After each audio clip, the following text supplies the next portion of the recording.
on previous weeks. We've lost connection. Hopefully we'll be okay this week. So good evening and welcome to this Ask Me Anything About Property Investing with myself, Saj Hussain. I'm here on Monday evenings at 8:30 p.m. to answer your questions around investing in property, to ultimately help you get further faster in your property investing journey. It's where I'm sharing my 15 years of property investing experience and knowledge with you. Do I know everything there is to know about property? Well, I wish I did, but no, I don't. I'm a student myself. I'm always learning, improving. Every day I want to learn and grow and improve, but I've got a huge amount of knowledge and experience I've accumulated over the last 15 years that I've been doing this, been in business for over 30 years now, and really sharing this knowledge and experience with you, as I said, to ultimately help you get further faster in your property investing journey. On my YouTube channel, we have about 3 videos a week, so between 8 and 12 videos a month, really to help you with your property investing. But we've got some change planned this evening. What's the change? Well, this is episode number 60, and this is the last episode that will be that we're running in its current format. We'll be looking to change this this current format that we're running right now. I'm just thinking that screen is stuck behind me. I don't think that's moving. We won't worry about that right now. So what we do in these sessions is really, as I said, answer your question. We're running these for 60 episodes. This is the 60th episode, but I've got some change plans. So this evening show is the last one that we're running in this format. Then we'll be taking a break for about 6 weeks or so. After Ramadan, we'll start a new version of this in a slightly different format. The other videos will still continue to go onto the YouTube channel, so make sure you look out for those. So let's get our first question up on the screen. Just whilst we're doing that, I'm just going to see if I can fix that screen, just where we get that first question up.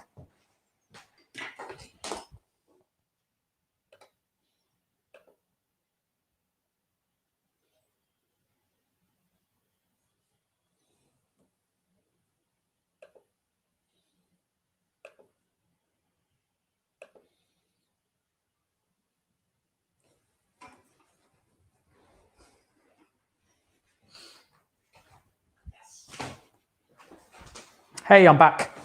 Okay, let's get our first question up on the screen. So our first question is from MD Tayyub on YouTube. How do I need to show a job or regular income to get a rent-to-rent mortgage? I've got a very good credit score with £40,000 cash. I'm not sure I fully understand the question, because if you're doing rent-to-rent, you don't need mortgages. And if you're using a mortgage, then it's a purchase. So I'm a little bit unclear what the question is. If you're doing rent-to-rent, just keep the question up on the screen for a moment, Khalid. If you're doing rent-to-rent, then essentially what you're doing is acting a little bit like a managing agent. And if you're taking properties on some kind of guaranteed rent and some certainty that you're going to the landlord that you're going to be able to pay them every month, they want to be able to see that you've got the ability to be able to do that. So that's rent-to-rent. Now, if you're looking to take on a mortgage, effectively you're purchasing a property, then really what I'd suggest is sit down with a mortgage broker just to get clear is what is it that you're exactly trying to achieve, so that they can help you find the right mortgage products. And if you want some help finding a great mortgage broker, just ping me a message and we can connect you with some of the people that we work with, and they might be able to help you with that. So let's get our next question up on the screen. Ajbat, I think, probably didn't pronounce that very well, on YouTube. Hi Saj, enjoying the content channel. Keep up the hard work. Thank you very much. Question is it better to register a limited company to manage a portfolio of 3-4 properties than be self-employed? I guess I'm a little bit also unclear about this question in terms of how you're asking it. If you own the properties, if your properties that you own, that you've purchased, these are your own as opposed to managing somebody else's, then having them in a company is generally the route people are going through right now, because it means it's more tax efficient. Section 24, which means essentially your interest that you're paying each month, you can still offset that as a cost within a company, and in your personal name you can't. But this is all about taxation. So ultimately it's really about understanding your complete situation rather than giving you a very generic answer, which probably would not be right. But generally speaking, people are purchasing property in companies now because it's much more tax efficient. So if that's what you mean, yes. And if on the other hand, what you're talking about is managing somebody else's properties, or you don't own them, you're acting as a letting agent, then again, it's common practice to do that within a company, but you don't necessarily have to. You could do it in your personal name. Again, because ultimately this is really about saving tax I'd sit down with a good property tax accountant so they can give you some guidance on the best way to set up. And again, if you need some help with that, just make sure you reach out to us, ping us a message, and we'll connect you with some of the people that we work with if they can help you as well. So let's get our next question up on the screen, which we'll have in a moment. So our next question is on YouTube from MS. Hi Saj, how would you invest £350 if part of it was your family home as well? Many thanks. So I'm guessing you mean £350,000. Yes, meant to say 350,000 up to 450,000. So really, if you've got 350 to 450,000 pounds and you want to get started, first of all, it depends on what is it you're trying to achieve. What's the goal that you're trying to achieve? And I talk about in property investing, you've got to start with the end in mind. You know, what is that goal that you're trying to get to? Where is it you're trying to reach? So you can assess where you are right now and then work out which is the best route to get there and to get that worked out in terms of strategy. So when you're doing that, really, it's about you know, is it creating income for the longer term? Is it creating additional income from what you're already earning?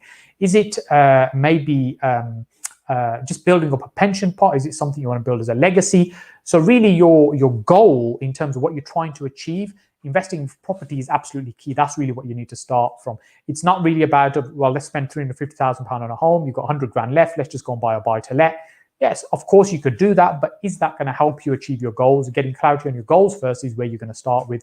And you know, I don't know enough about your situation in terms of what you're trying to do. But let's say you were on your own and you purchased a house, £350,000. I don't know where you are in the country. That might buy you a very nice big house up north. It might buy you a little shed down in London. So it's difficult to assess that. But it may be that you purchase a property like that and you rent some of the bedrooms out effectively as lodgers, having lodgers in the property. You're a landlord, you're a living landlord, and that gives you an income as well. So, you know, there's so many different things you can do. Ultimately, it's about what is it you're trying to achieve? What is it you're trying to get to over here? Which is going to be the best way to start so that you can find the route to get you there. That's absolutely key in terms of working that out. And I've got some great videos on my channel really helping you work out which is the right strategy for you on my YouTube channel. Just have a look at those. If you're not sure, ping me a message. I can send you some videos. And of course, you know, I do some personalized one-to-one strategy sessions as well. If that's something, you know, you might be interested in, again, ping me a message and we can have a chat about that. So let's get our next question up on the screen. This is this is from Instagram. So over here, so Khalid's popped that up on the screen. Thank you very much. Schiffer World, hi. Got a property bought outright. It's rented at the moment. Is it worth remortgaging and buy more properties? I guess a very generic question. And again, it depends what is it you're trying to achieve. So you own a property, let's say it's worth £200,000. You've got no mortgage on it. What do? You've got an income coming on that might be generating you 6, 7, 8% gross yield, you know, whatever it is. And, you know, hopefully you'll get some long-term capital growth as well, depending on where it is in the country. Some places probably better than the others. Now, you could remortgage that and borrow, say, 75% of its value, which would be £150,000. Again, depending on the rental stacks. You've got £150,000 now. You've got £50,000 equity left in that one. So you've got that £200,000 house with 150,000 of debt and 50 equity. But you could take that £150,000 and now buy 3 more houses, putting £50,000 down as a deposit in each. So then now you've got 4 properties, all with £150,000 of debt on each one, and you've spread your £200,000 across 4 properties. Now you might be thinking, well, actually, by the time you pay the mortgages, in terms of how much you're actually left with, it's going to be about the same or maybe similar. Yes, you'd be quite right in thinking that is going to be similar. So why would you do that? Well, it's about leverage. Leverage in the sense that long-term house prices are going to be significantly more than what they are now. That's what most people believe, which is why we get involved in property. Of course, there's no guarantee, there's no certainty in that, but we believe of the long-term property prices keep increasing. If you look at what's happened over the last 10, 20, 30, 40 years even, what's happened to the housing market and property prices. But let's say they double in the next, say, 10 years or 20 years even. So that means your portfolio of 4 properties, which is £800,000, will be worth 1.6 million because they'll have doubled in value. Whereas if you had that one house at £200,000, that would now be worth £400,000. So it's really the power of that leverage. Now, not everybody's okay with taking on mortgages and taking that debt on. That's okay. I understand that, but I'm just explaining the answer in the context of leverage to really help you make a decision in terms of what you're trying to do. So that's why people will buy several properties with one part of cash as opposed to buying one, because it means you're leveraging up, buying more properties, you control more properties. Yes, you've got bank debt, but ultimately the property will be worth significantly more and you benefit from that gain by utilizing the bank's money. So hope that helps with that. Our tech's running a bit slow today. We'll have to go and give him a little prod in a minute to wake him up. So, okay, we've got our next question up. So next question's from Luke on YouTube. Hi Saj, is it possible to get a HMO in a company as a first-time buyer? I have 40k and want to buy one in Nottingham on my next birthday and know it's more profitable than a vanilla buy-to-let. So HMOs are much more profitable, that's for sure. There's no doubt about that. And as we talked about earlier on, generally people are buying property in limited companies because it means that they're more tax efficient. That's essentially why people are doing that. But if you're just starting out and you've got your first property that you're trying to purchase, you've got the deposit, you can borrow the rest to be able to do that. But is that going to work as a first time buyer? And most lenders will not be okay with that. So what that means is that many lenders, they want to see that you already own your home first before they're okay in terms of lending you money in this way. But that doesn't mean it's not possible or there's no lenders out there. And again, I'm not a mortgage broker, I'm not a financial advisor, so I can't really give you that specific advice. But what I would say is you need to probably sit down with a couple of competent brokers, get them to give you some pointers. And really what you're looking for is a broker that does this day in, day out. They do HMO mortgages and they can give you the proper guidance. That's the key thing. And then they can, rather than just going to, for example, your high street bank, you just wander off to that, doing a lunch break and sit down with a mortgage broker there. And they said, yes, we've got all these products. They're only going to be able to offer you what's available in their shop, i.e. their bank, because they're only selling their products. And they may not have the right products for that type of purchase. So it's sitting down with an independent whole of market broker that specializes in these types of mortgages, HMO purchases within a company, and they may be able to find you a product that will be able to help you do that. And if they can't, they should be able to give you the steps in terms of what you need to do to become mortgageable to be able to purchase a property in this way. So I hope that helps. I'll give you some pointers. Remember, if I can connect you with any people, mortgage brokers, solicitors, accountants, for any transactions you're doing, I'm happy to share my contacts. Just reach out to us and we'll happily do what we can to share our contacts with you.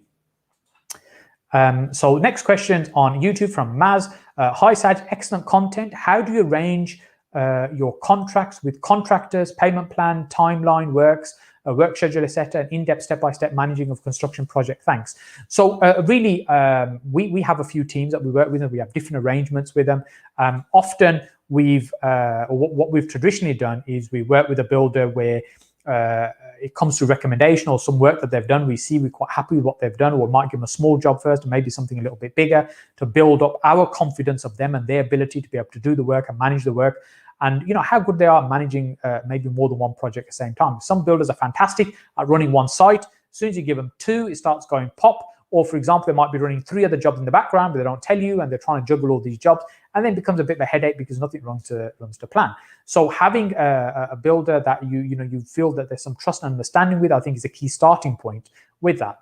Then it's sometimes people will say that, well, I've got my drawings from the architect, I just need a quote. Well, what is it that you're expecting the builder to quote on? All you're showing them is a white piece of paper with some black lines on there and say, here, give me a quote on this. You need to be much more specific, and the more specific and detailed you are, the better chance that you're going to get what you're actually looking for. And in terms of a correct interpretation of what you want to try and create, so they can price that accordingly for you.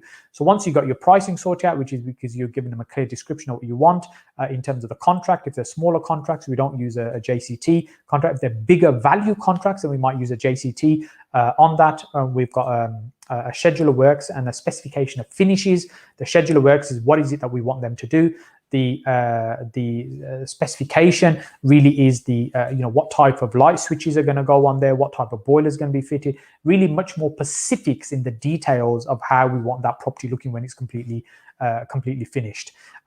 So the more details you can provide, the more specific you can be, the better chances are you're going to get that outcome. Then, of course, it's managing that project as well. So you might have a builder that does the job. They've got their team of people. So you give the whole thing to one guy.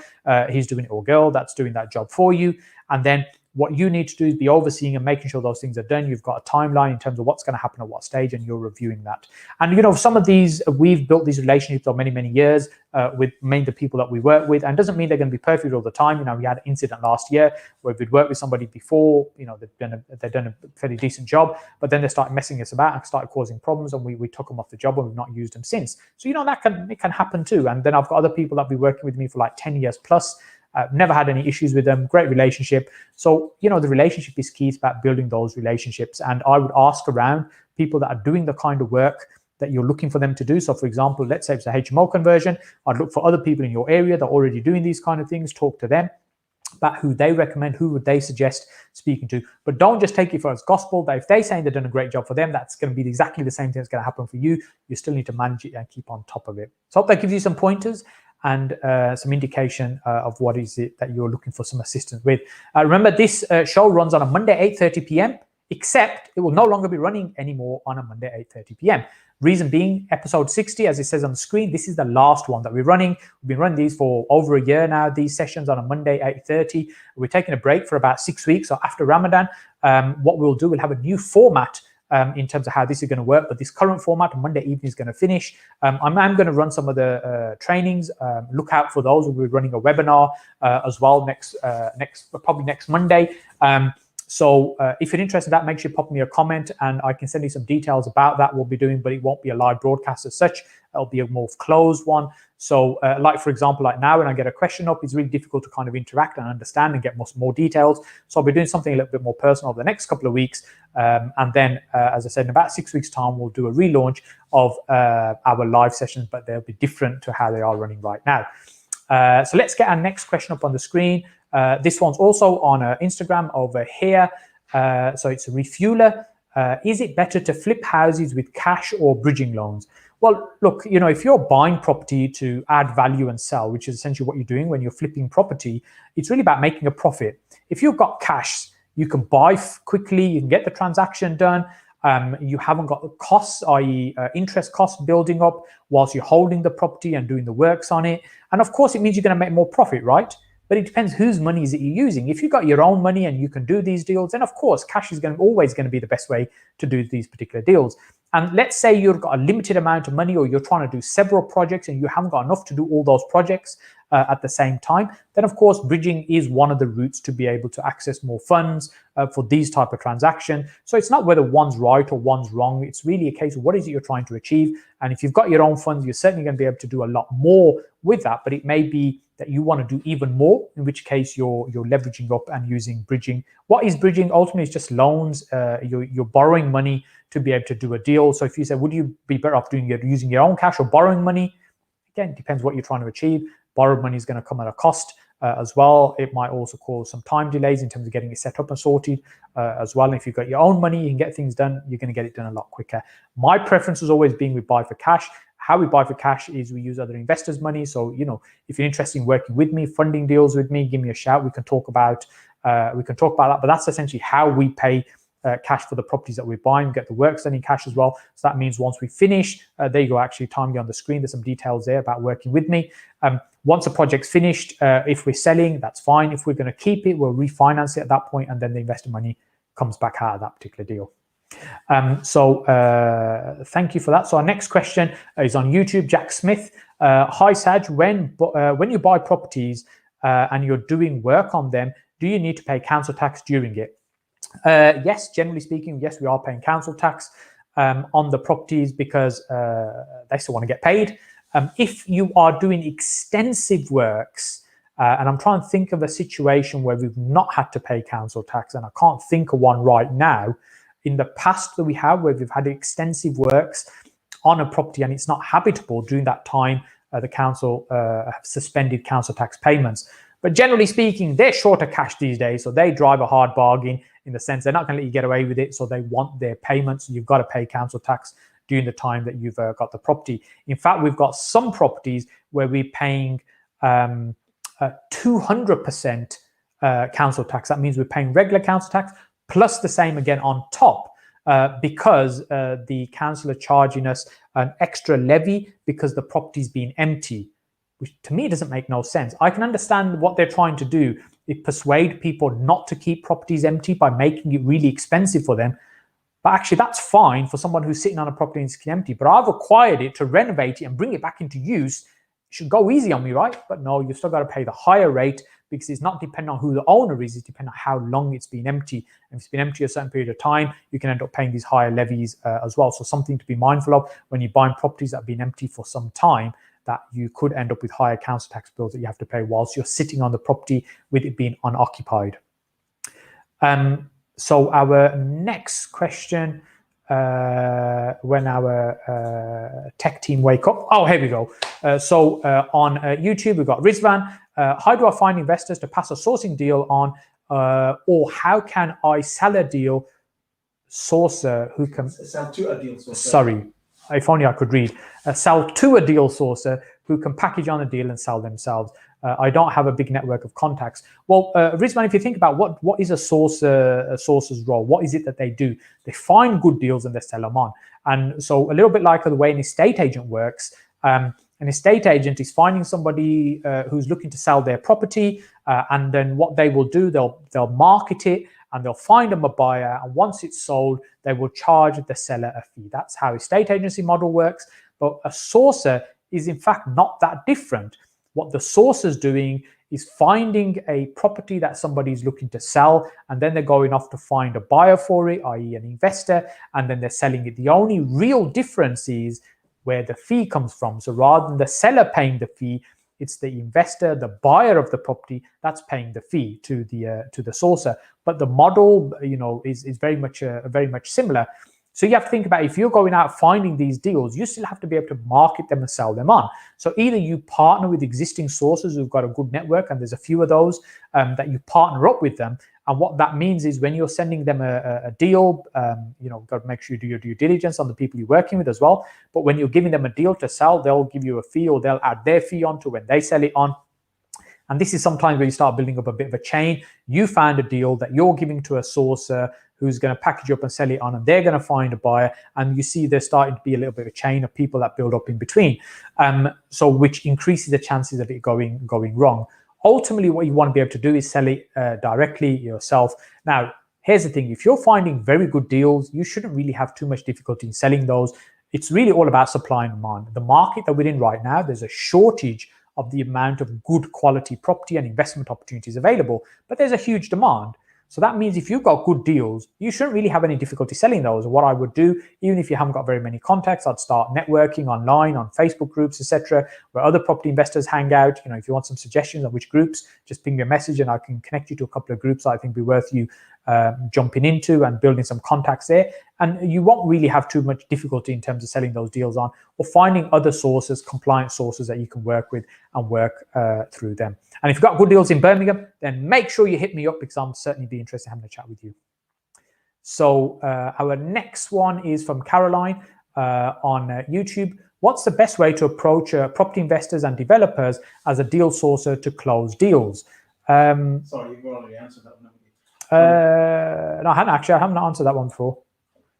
Slightly different question, but I don't think I will be able to answer it because I'm not sure I've got enough information. What's the best way to approach property investors and developers as a deal sourcer to close deals? So yeah, I guess if I've understood it correctly, it's very similar to the last question, which is why Khalid already answered it, in the sense that if you're finding deals and you're looking for people to buy those deals from you, so exactly as I said before, connecting with people on online forums, finding other sources as well. That's if I've understood your question correctly. If not, rekey again a little bit more details and we'll try and answer that for you. Remember, this show runs on a Monday, 8:30 p.m. Or as I said earlier, it did, because today is the last episode. We're not going to be running these anymore. This is the 60th of episode, so we've been running this for over a year, and really is to help you get further faster in your property investing journey. I know I've got some great feedback. But what we want to do, we want to change this up a little bit. So in about 6 weeks' time, we'll do a new version of this, and where we'll be certainly continue to help you, but in a slightly different format. In the meantime, make sure you watch the YouTube channel. There's between 8 and 12 videos a month that I'm putting on there, really to, as I said, to ultimately help you get further faster in your property investing journey. Other ways that I can help you is if you're interested in learning about property, I'm putting together some training right now. It'll be online training, really in depth. I mean, if you enjoy my YouTube stuff, you're going to love the content that I'm planning in terms of the online training. Look out for that. Ping me a message if you want to be on the alert list when we do those. And then, if you're looking for the support and the implementation, sometimes you've done courses, you've learned some of the stuff, but you're just not getting the right results. And that can be because you just haven't got the right support to bounce ideas off, to discuss things. And, for me, ultimately, support and mentoring is really about saving you money by avoiding mistakes and ultimately getting there faster and getting some shortcuts in. That's essentially what I see as the biggest power of mentoring. So mentoring is the other way I can help you. And the third way that I can help you is by effectively doing it for you. What I mean by that is by investing with me and, producing great return on your capital. And if you're interested in any of those things, that's the one for investing with me. Or if you want to learn from me, just reach out, ping a message. We can arrange a call to discuss how I might be able to help you ultimately grow your property business and progress and get there further faster. So let's get our next question up on the screen. It's asleep today. It's terrible. Here we go. Maybell on YouTube. We're getting a lot of questions on YouTube today. What's happened to LinkedIn and Facebook? Is everyone asleep? Hi, a right to buy property. Do I need to pay up to 500 for an independent surveyor after the council already surveyed the property? Well, it depends really what you're trying to do. So, Maybell, if you think about what's happening here, is the council are determining what's the value of the property. And the purpose of that survey is for them to determine a value of their asset to be able to then decide how much they will allow you to buy for with some discount, effectively exercise your right to buy. That's what's happening there. Then the other thing that's happening is you're probably going to go to a bank to borrow some money to be able to do that purchase. And when you're doing that purchase, then the bank will want to have a survey to ensure that it's good security, that it'd be the right type of property that they want to lend money on. So they will appoint a surveyor who will then do a survey to satisfy them. So although you might be paying for these surveys, but really they're for separate purposes. It may be possible to use the same survey. I don't know. You need to recheck with a mortgage broker if they'd allow you to use the same survey for both. I suspect they won't. They'll want, the bank will want their own surveyor that they send out, or they approve surveyors to go out and do an assessment for them. And as I said, unfortunately, you're paying for this, but it's for their benefit so that they're happy to lend you money based on what they can see at that property, its value, its structure, its rentability, whatever it might be, or if it's your home, just make sure it's a sound security for them, essentially. Hope that helps. Hope that answers your question there. Our next question is on LinkedIn. Iram, thank you, Iram. I thought we didn't have anybody on LinkedIn today, so thank you so much for your question.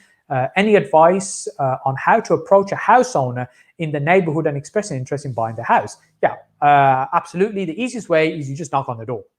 And if maybe you're a little bit shy doing that, then the other thing I would do is suggest a leaflet or a letter you put through the door, and that just says something along the lines of, I'm really keen to purchase a property. I'm really particularly keen on your property. If you'd even remotely consider selling, then please give me a ring on this number. I'll pop your number on there, and something really simple like that. And I know sometimes people have these huge, beautifully written long letters that they send out. Hey, that's nice. It's beautiful poetry. But at the end of the day, we're not writing poetry. What we want is a call to action. A call to action is, here's what I want you to do. You've seen my message. I want you to call me. So the one outcome that you're looking for is for that person to pick up the phone and call you. So you need to keep your message short and sharp, and then hopefully you get response. And if you don't get response and you are keen on that property, then I'd send them another one as a reminder. Say, hey, I wrote recently and I haven't heard back. I'm really keen to speak to you. And at least give them a couple of attempts in terms of being able to try and speak to them. And the other thing you also need to be mindful of is that the success rate in something like this is probably going to be low, because what you're doing is you're identifying a property that you're interested in, as opposed to identifying a seller who's looking to sell a property. So now it's going to be almost a coincidence that you found a property that you want to buy and they were thinking about selling it as well, if that makes sense. So which is why your response rate might be low and your conversion rate might be very low, but it's still worth exploring, particularly if you're interested in certain types of property in certain streets. I think it's a great strategy to do, and very few people still do this. Many people go all high tech and they do Facebook ads and Google ads, and they forget about good old school leaflets through the door, which I think work quite well. So Iram, I hope that helps you with that. Let's get our next question up. This is Maniba on YouTube. Should you need to change the type of mortgage you're going for, residential to buy to let? How do you go about it? Well, if you've already got the property, then effectively what you're doing, you're changing consent of that property, whether the lender will give you permission to be able to use a home as a buy-to-let. If you're purchasing a property and you've decided to stop the process of using it as a home, you don't want, when you purchase, you're not going to use it as your home, you now want to use it as a buy-to-let. It's really about getting the right mortgage product in place. At that point, you probably have to change the product. And I'm guessing in both circumstances, you're probably going to have to find a new product, maybe even a different lender that will provide you a suitable product there. But the first port of call is to check what it is that you've already got, what the terms and conditions of that are. If it's a newish product, then go back and speak to a mortgage broker and see what they can help you with. If it's one that you've had some time, you can speak to the bank directly first and see what they'll propose or what they'll offer you. And then, of course, you can go to a broker who can scan the market and see if they can find somebody or a lender that will provide you a better, more suitable product. And remember, if you'd like to connect or would like me to connect you with any of our contacts, just reach out, ping me a message. I'll try and connect you with somebody that might be able to help you, for example, a good broker. Thank you for that, Maniba. Our next question, another question from Jack Smith. Jack, you're on a winning streak today. 2 questions. Thanks for help, Saj, by the way. I definitely thought you were in your 40s, no joke. I'll take that one, no problem at all. Yes. 40s is okay. I mean, I sometimes still think I'm in my 20s, but hey, let's not kid anybody here. So let's get our next question. How are we doing for time? We're actually at time.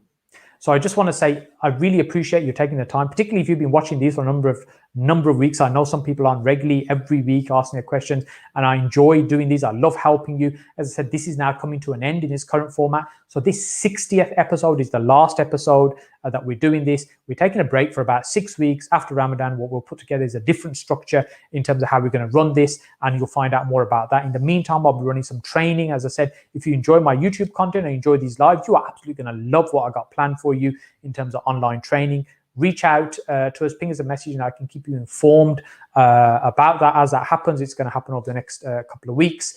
And if you're interested in either learning from me in terms of mentoring or investing with me, again, reach out, ping us a message, and let's have a chat. Thank you so much for watching, and I look forward to seeing you again very soon.